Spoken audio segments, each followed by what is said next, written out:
우리는 때때로 누군가에게 불평을 하거나 원망을 쏟아놓을 때가 있습니다. 유독 특정한 대상에게 그렇게 하는 경우도 있지요. 어린 시절을 떠올려 보면 아빠에게는 보통 그렇게 못하는데 엄마한테는 괜히 원망이나 불평을 하기도 하고, 결혼해서는 배우자에게 그렇게 하는 경우도 있습니다. 왜 그럴까요? 편하니까, 또 그만큼 믿으니까 그렇다 말합니다. 그런데 그렇게 특정한 대상에게 유독 불평을 하거나 원망을 늘어놓는 것은 어쩌면 그 상대를 너무 쉽게 생각하거나 존중하지 않고 무시하기 때문일 수도 있을 것 같아요. 그래서 설교를 준비하면서 저를 돌아보았습니다. 편하게 생각하고 의지하는 것과 쉽게 생각하고 무시하는 것은 엄연히 다른 것이기 때문에 제가 가까운 사람들을 대하는 태도를 점검해 보면서 더 조심해야 되겠다 생각을 하게 되었습니다.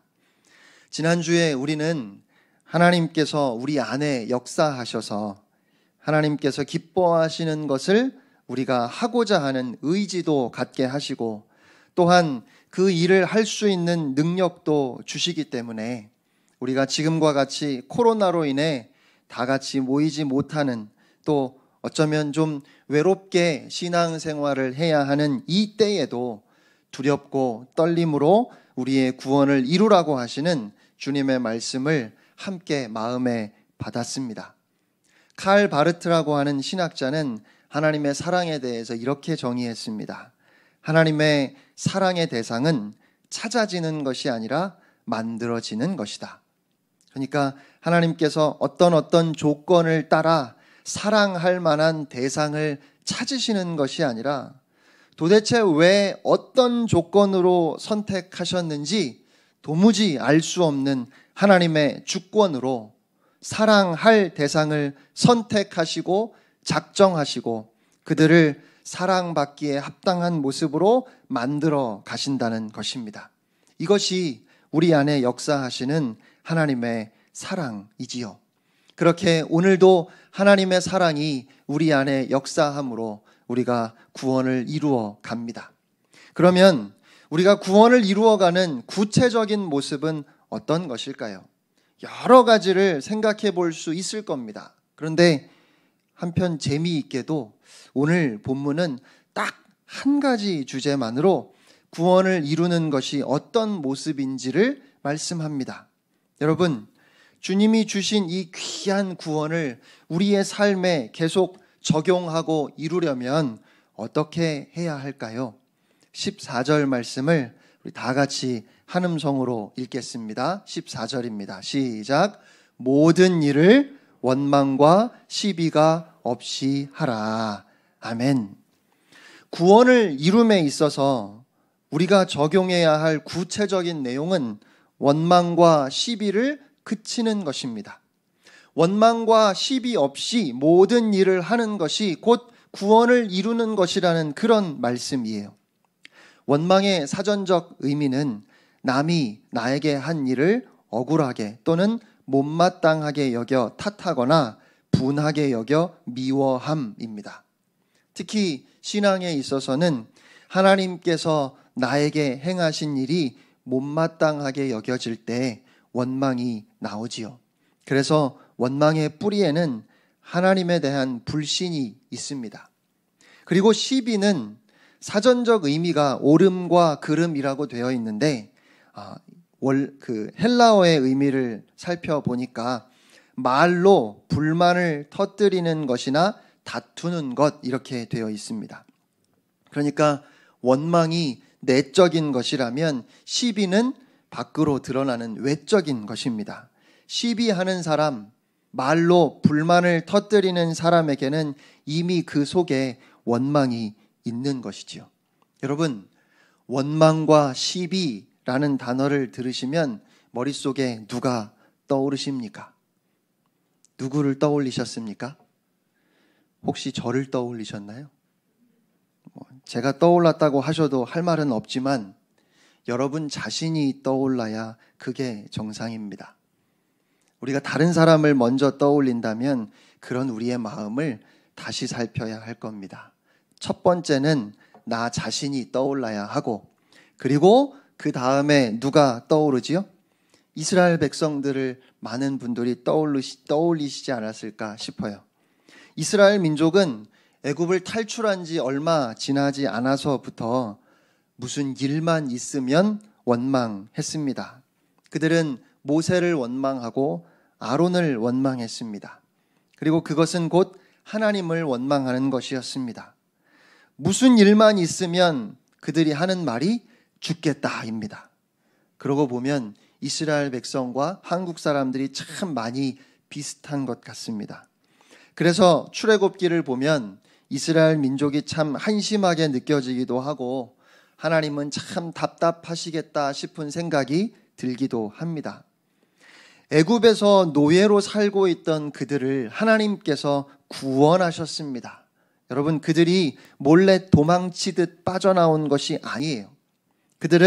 그들을 구원하시기 위해 하나님께서 애굽에 10가지 재앙을 내리시는 것을 똑똑히 보았습니다. 결국 바로는 하나님께 항복할 수밖에 없었고 이스라엘 백성들은 애굽 사람들의 값진 물건들까지 다 챙겨서 당당하게 나왔습니다. 그리고 그들은 홍해가 갈라지는 것도 보았습니다. 바다가 갈라지고 마른 땅이 드러나서 걸어서 바다를 건넜습니다. 뿐만 아니라 자신들을 쫓아오던 당시 최강의 군대, 애굽 군대가 그들이 조금 전에 건너온 그 마른 땅으로 그들을 쫓아오다가 다시 합쳐지는 바닷물에 휩쓸려 사라지는 것도 보았습니다. 그런데 그렇게 홍해를 건너서 수르 광야로 들어가 사흘을 걸어가 마라라는 곳에 도착했습니다. 거기에 물이 있어서 마셔보았는데 써서 마실 수가 없었습니다. 그러자 그들이 모세를 원망하기 시작했습니다. 출애굽기 15장 24절입니다. 백성이 모세에게 원망하여 이르되 우리가 무엇을 마실까 하매 그래서 모세가 하나님께 기도했더니 하나님께서 그 물을 달게 해주셨지요. 또 물샘 12과 종려나무 70그루가 있는 엘림에서 장막을 치고 그들을 쉬게 하셨습니다. 하지만 출애굽기 16장으로 넘어가면 이스라엘 백성들은 또다시 모세를 원망합니다. 여러분, 절대로 하나님을 원망하면 안 되는 거지요. 어떻게 우리가 하나님을 원망할 수 있겠습니까? 그런데 저는 하나님을 향한 원망이 그렇게 단순하지 않다는 생각이 들었습니다. 잘 아시는 것처럼 구약 성경 하박국서의 내용은 선지자 하박국이 하나님께 원망을 쏟아놓는 것입니다. 그런데 하나님께서 하박국을 조금도 꾸짖지 않으시고 오히려 그의 모든 불평에 답을 주십니다. 그러니까 모든 일에 원망과 시비가 없게 하라는 말씀이 그렇게 단순하지 않다는 것이지요. 여러분, 만약에 이스라엘 민족의 원망이 너무 힘들어서 하나님께 하소연하는 것이라면 어떨까요? 그것도 무조건 하면 안 되는 것일까요? 아니요. 정말 힘이 들어서 그 상황에 대해서 원망하는 것이라면 저는 충분히 이해할 수 있다 생각합니다. 저라도 그렇게 원망했을 것 같아요.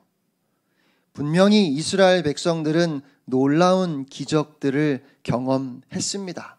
그들이 보는 앞에 바다가 갈라지고 마른 땅으로 바다를 건너는 놀라운 기적을 경험했지요. 하지만 출애굽기 16장 1절을 보면 이렇게 기록되어 있습니다. 이스라엘 자손의 온 회중이 엘림에서 떠나 엘림과 시내산 사이에 있는 신광야에 이르니 애굽에서 나온 후 둘째 달 15일이라. 이스라엘 민족이 애굽에서 나온 지 얼마나 되었다고요? 둘째 달 15일, 그러니까 45일이 지났습니다. 며칠 캠핑 가는 건 재밌지요. 그런데 한 달을 넘게 노숙을 한다면 어떨까요? 그것도 재미있을까요? 이스라엘 민족은 금세 가나안 땅에 도착할 것으로 생각했을 겁니다. 그래서 힘들지만 참고 하루하루 걸었는데 한 달이 지났습니다. 물도 다 떨어졌고 이제는 먹을 음식도 없습니다. 물론 하나님의 기적을 보았습니다. 그러나 아무리 놀라운 기적을 보았다고 해도 그래서 힘들고 어려운 상황이 그냥 참아지는 건 아니에요. 아무리 은혜 받았어도 고난이 찾아오면 또다시 힘들잖아요. 오늘 밥을 많이 먹었다고 해서 내일 배가 안 고픕니까? 한 번 배부르게 먹었다고 다시 배고프지 않은 건 아니잖아요.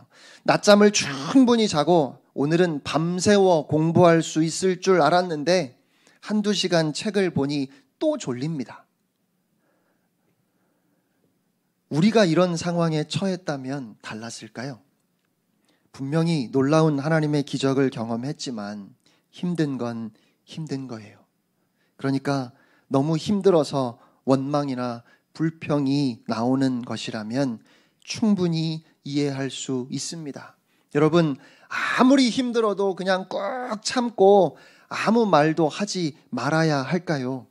물론 상황이 좀 안 좋다고 무조건 원망하고 불평하는 것은 좋은 모습은 아니지요. 그 감정을 절제하고 상황의 변화에 쉽게 흔들리지 않는 것이 참 귀한 것입니다. 하지만 정말 힘들어서, 정말 아파서, 그래서 아프다, 힘들다 말하는 것을 무조건 하지 말라고 하면 안 되잖아요.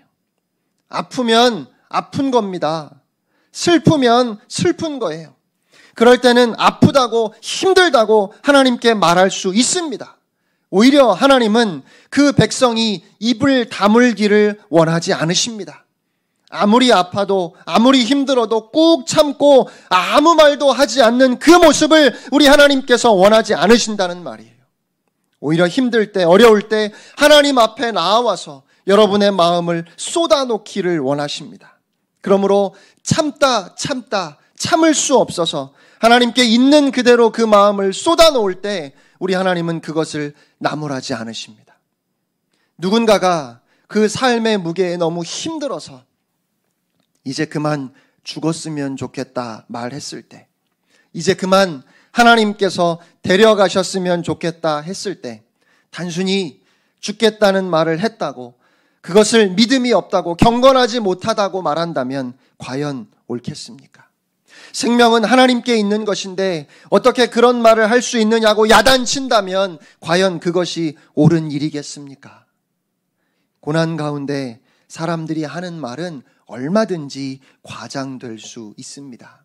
그러니까 그렇게 말하는 사람의 마음을 헤아리는 것이 더 중요하지요. 선지자 엘리야는 이스라엘에 비가 오지 않을 것이라고 경고한 후에 도망자 생활을 해야 했습니다. 불안한 마음으로 숨어 지냈을 겁니다. 그렇게 3년이 지난 후에 다시 하나님께 기도해서 그 땅에 비가 내림으로 하나님만이 살아계신 참 신임을 나타내 보였습니다. 바알을 섬기는 선지자들에게 당당히 홀로 맞서서 승리했습니다.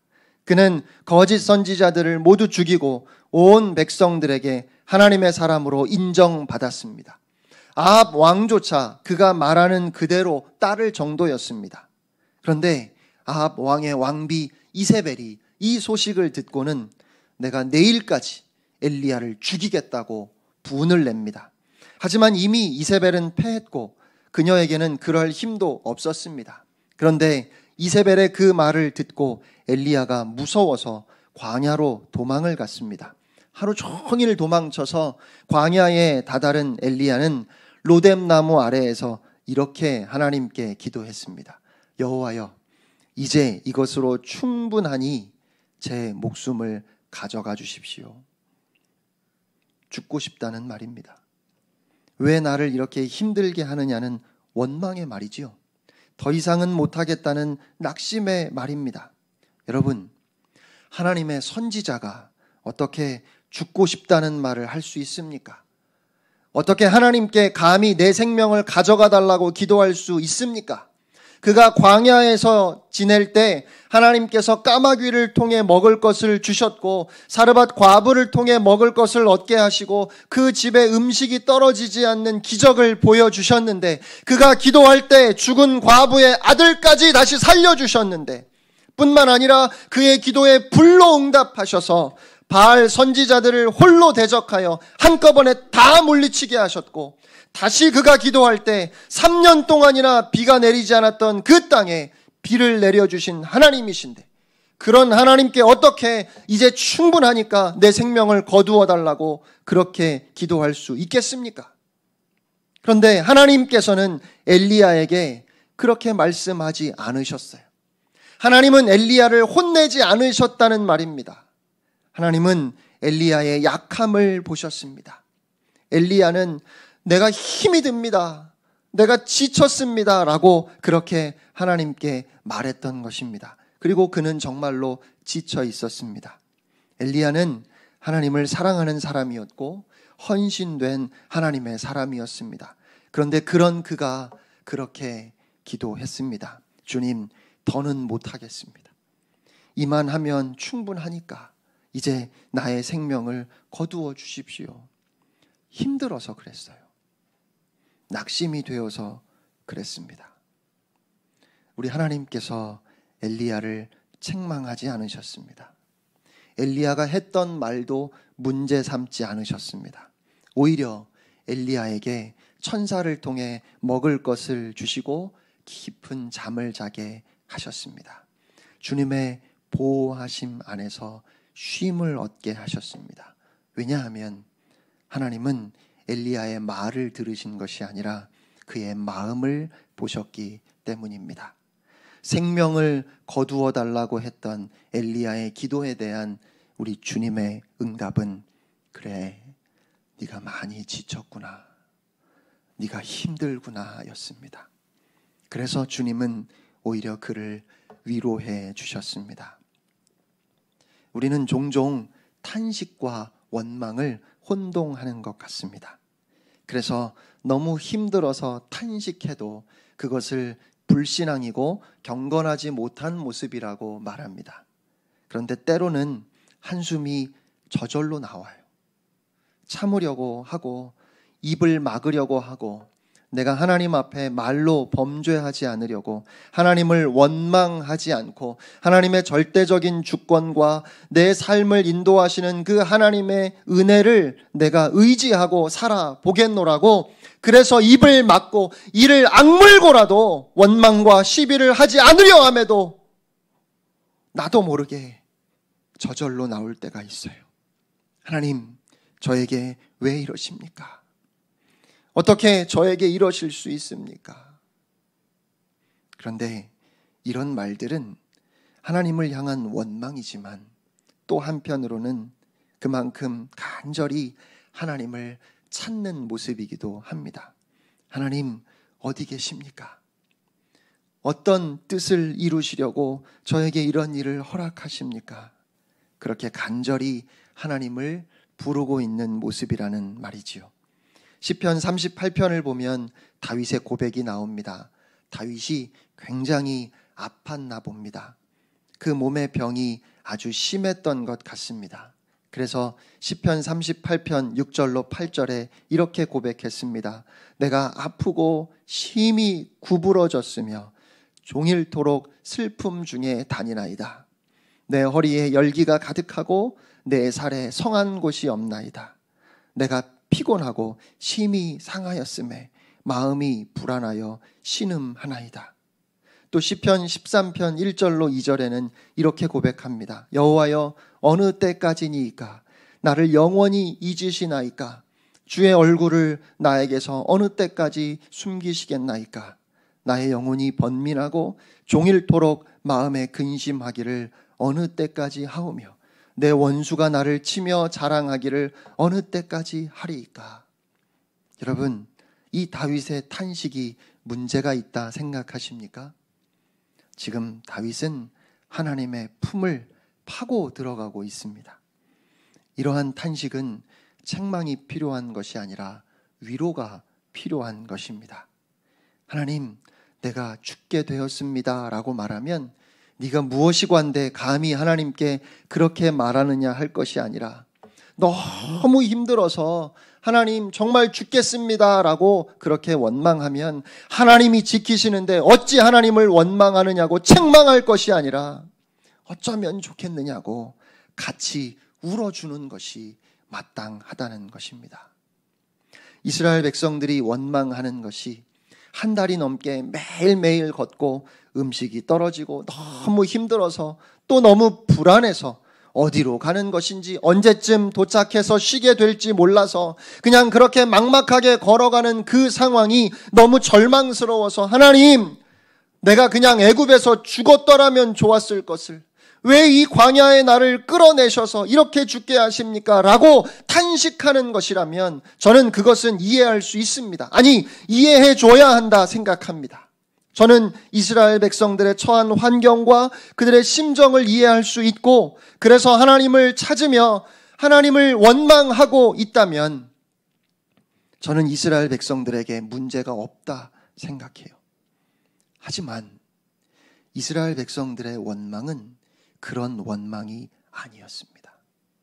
다시 말씀드리면 이스라엘 백성들의 원망이 힘들고 피곤한 인생에 대한 탄식이거나 하나님을 찾고 있는 몸부림이라면 그건 문제가 없습니다. 먹을 것이 없고 목이 말라서 지친 마음에서 나오는 탄식이라면 괜찮아요. 그런데 그들의 원망은 그런 원망이 아니었어요. 그들의 원망은 하나님을 향해 있지 않았습니다. 그들의 원망은 하나님을 찾는 것이 아니라 하나님을 시험하는 것이었습니다. 그들의 원망은 하나님을 인정하는 모습이 아니라 하나님을 부인하는 모습이었습니다. 출애굽기 16장 2절로 3절입니다.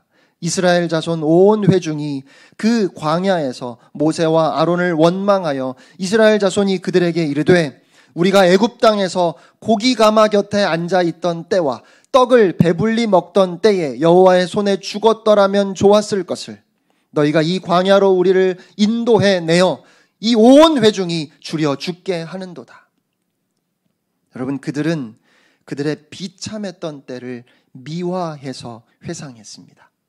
물론 그들이 감독관들의 감시하에 고기를 삶는 일과 빵을 굽는 일을 하면서 약간의 고기와 빵을 먹었을 수도 있습니다. 하지만 마치 그 시절이 너무 좋고 편했던 것처럼 말하면서 배불리 먹었다고 그렇게 말하는 것은 아니, 노예가 먹었으면 얼마나 잘 먹었겠습니까? 그런데도 그때가 좋았다고 그렇게 말합니다. 그러니까 지금 그들은 하나님의 은혜와 하나님의 역사를 완전히 무시하는 것과도 같습니다. 그들이 하나님을 찾아 나아가야 하는데 아직 성숙하지 못해서 대신 하나님의 사람 모세를 찾은 것이라면 이해할 수 있습니다. 하나님께 자신들을 위해서 좀 기도해 달라고 그렇게 요청하는 것이라면 그것은 신앙적인 모습이지요. 그런데 그들이 모세를 찾아가 원망한 것은 마치 그들의 하나님이 아니라 모세의 하나님을 원망하는 것처럼 보입니다. 하나님은 이스라엘 백성들을 내 백성이라 부르시고 그들을 위해 싸우셨고 그들을 구원하셨고 지금도 구름기둥 불기둥으로 그들을 인도하고 계심에도 불구하고 모세와 아론을 향해서 너희의 하나님이 왜 우리를 이렇게 괴롭게 하느냐 원망하고 있다는 것이지요. 그래서 출애굽기 16장 7절 하반절을 보면 모세가 우리가 누구이기에 너희가 우리에게 대하여 원망하느냐라고 그렇게 말하는데 그것은 책임을 회피하려는 말이 아닙니다. 왜 나한테 그래? 이런 말이 아니라 어찌하여 너희는 아직도 너희의 하나님을 신뢰하지 못하느냐라고 하는 책망의 말이에요. 아직도 하나님이 너희의 하나님이 아니냐는 말을 하고 있는 것입니다. 모세에게 기도를 요청한 것이 아니라 책임을 추궁하고 있는 이스라엘 백성들의 모습은 엘리야처럼 하나님을 찾고 하나님 앞에 그 마음을 내려놓는 것이 아니었습니다. 다윗처럼 하나님의 품을 파고드는 것이 아니었습니다. 오히려 이들의 원망은 하나님을 부인하는 것이었습니다. 하나님을 시험하는 것이었습니다. 하나님께 매달리는 것이 아니라 하나님을 버리는 것이었습니다. 오늘 사도 바울이 빌립보 교회 성도들을 향해서 두렵고 떨림으로 구원을 이루라 말하면서 그 구원을 이루는 구체적인 모습으로, 달리 말하면 그 구원을 이루는데 우리가 경계해야 할 것으로 원망과 시비가 없이 하라고 그렇게 당부합니다. 왜냐하면 이 원망과 시비는 하나님을 신뢰하지 못함에서 비롯된 하나님을 불신하는 모습이기 때문에 그렇습니다. 결국 오늘 본문 14절 말씀은 하나님께서 우리를 부르시고 구원을 이루게 하시고 끝내 그리스도 예수의 날까지 이루실 것이기에 그것을 위해 아들 예수 그리스도를 대가로 지불하심으로 우리를 향한 하나님 아버지의 사랑을 확증하셨다는 이 사실을 너희가 믿는다면, 하나님 아버지를 너희가 신뢰한다면 모든 일에 있어서 원망과 시비가 없이 하라, 그렇게 말씀하시는 거예요. 성도들 간의 원망과 시비라고 해도 마찬가지입니다. 하나님이 계심을 안다면, 지금도 하나님께서 우리 안에 역사하심을 믿는다면 어찌 성도 간에 서로를 원망하고 시비할 수 있겠습니까? 우리 모두를 하나님께서 부르셨고 주님이 그 십자가로 막힌 담을 허무시고 우리를 하나 되게 하셨는데 주 안에 있는 우리가 어찌 서로를 원망하고 시비할 수 있는가 말입니다. 하나님을 믿는다면, 하나님을 신뢰한다면 그럴 수 없기에 오늘 주님은 두렵고 떨림으로 너희 구원을 이루라 말씀하시면서 무슨 일을 하든지 원망과 시비가 없이 하라고 당부하십니다. 그러므로 오늘 우리는 우리의 마음을 살펴보아야 합니다. 왜냐하면 말이 아니라 태도의 문제이기 때문입니다. 언제나 긍정적인 말을 하려고 하고 불평이나 원망의 말을 하지 않으려고 하며 늘 감사의 말만 하려고 하는 것, 그것은 정말 귀한 모습이지요. 우리는 힘써서 그렇게 해야 합니다. 하지만 그러지 못해서 여러분의 입에서 탄식이 터져 나온다 해도 괜찮습니다. 중요한 것은 우리의 마음입니다. 우리의 마음이 하나님을 향해 있는지 그렇지 않은지, 그것이 문제라는 말이지요. 사랑하는 여러분, 여러분은 오늘도 하나님을 찾고 계십니까? 정말 하나님을 신뢰하고 하나님 밖에는 나를 도우실 분이 없고 하나님 밖에는 내가 의지할 분이 없는데, 그런데 하나님이 왜 나를 안 도와주시는지 그것이 섭섭하고 그것이 답답해서 하나님께 매달리고 계신지요? 그러면 괜찮습니다. 힘들 때 힘들다고 말하는 것이 문제가 아니라 그런 마음을 가지고 하나님께 나아가느냐 아니면 하나님을 떠나가느냐가 문제입니다.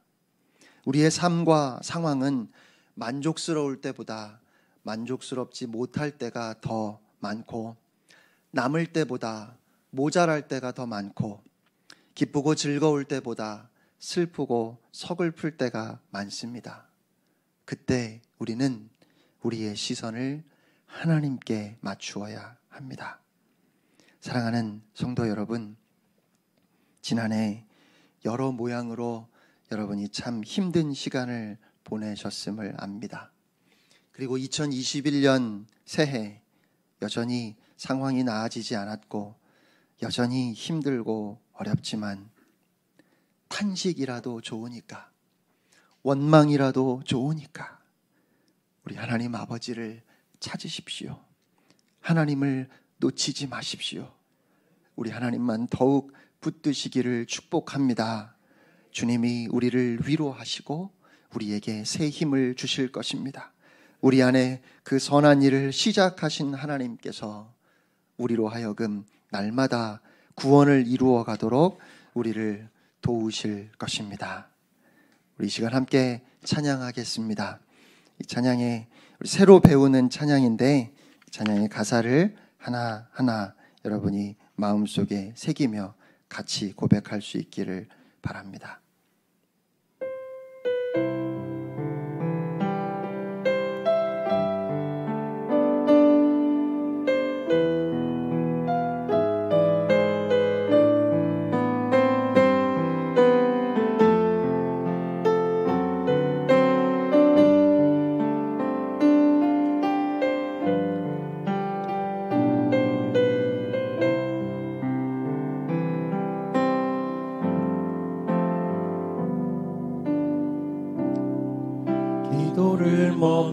멈추지 마라. 눈앞의 상황이 마음을 눌러도 원망치 마라. 너의 입을 지켜라. 저들은 너의 입을 보고 있다. 마음을 뺏기지 마라. 내가 널 도우지 않는단 소리에 너의 모든 게 불리해도 너는 기도를 계속해라. 너 기도를 멈추지 마라. 내가 너의 그 모든 상황을 바로 역전시키니 너 기도를 멈추지 마라. 내가 잠시도 쉬지 않고 모든 걸 지켜보고 있으니 바로 역전되리라. 다시 한번 기도를 멈추지 마라. 기도를 멈추지 마라. 눈앞의 상황이 마음을 눌러도 원망치 마라. 너의 입을 지켜라. 저들은 너의 입을 보고 있다. 마음을 뺏기지 마라.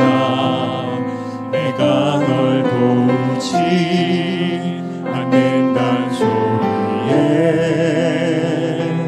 너의 모든 게 불리해도 너는 기도를 계속해라. 너 기도를 멈추지 마라.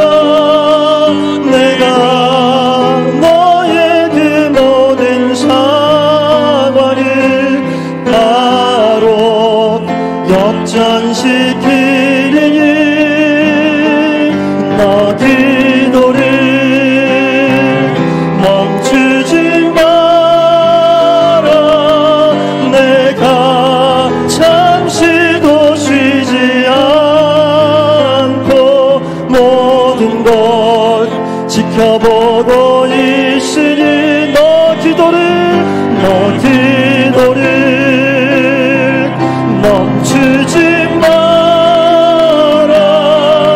내가 너의 그 모든 상황을 바로 역전시키니 너 기도를 멈추지 마라. 내가 잠시도 쉬지 않고 모든 걸 지켜보고 있으니 바로 역전되리라. 바로 역전되리라. 이제 역전되리라.